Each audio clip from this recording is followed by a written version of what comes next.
他们说价值不是由别人赋予，他们说不用觉得委屈，他们说打起精神就能继续，他们说别怕倾盆大雨，却没说伤一个人的最终结局，却没说世界是个监狱，却没说这是体验出演悲剧，却没说坟头一片翠绿。我或许归类再不可燃，一生还有利用价值的器官，直到残破不堪被替换，也不影响世界运转。那些没杀死我的，不如直接杀死我。这么多的曲折，并不是很想活，满地的可燃垃圾，也没有我残破，还有什么资格将这一切摆脱？那些没杀死我的，不如直接杀死我。不想要也记得，日夜反复折磨，满口的认真负责，也不过是说说，毒药也许适合让我静静掉落。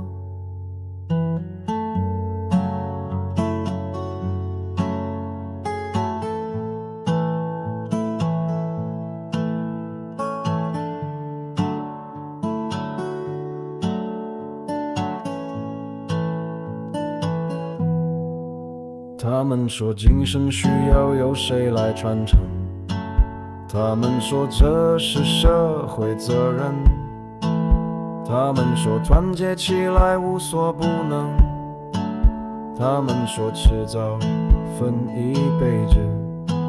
却没说这曾夺走了谁的一生，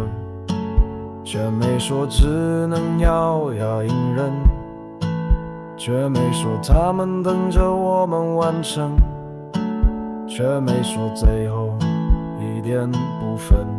我或许归类再不可燃，一生还有利用价值的器官，直到残破不堪被替换，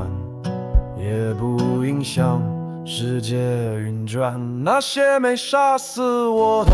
不如直接杀死我。这么多的曲折，并不是很想活，满地的可燃垃圾，也没有我残破，还有什么资格将这一切摆脱？那些没杀死我的，不如直接杀死我。不想要也记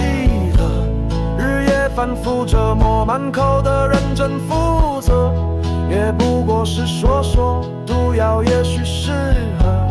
让我静静掉落。那些没杀死我的，不如直接杀死我。不想要也记得，日夜反复折磨，满口的认真负责，也不过是说说，毒药也许适合让我静静掉落。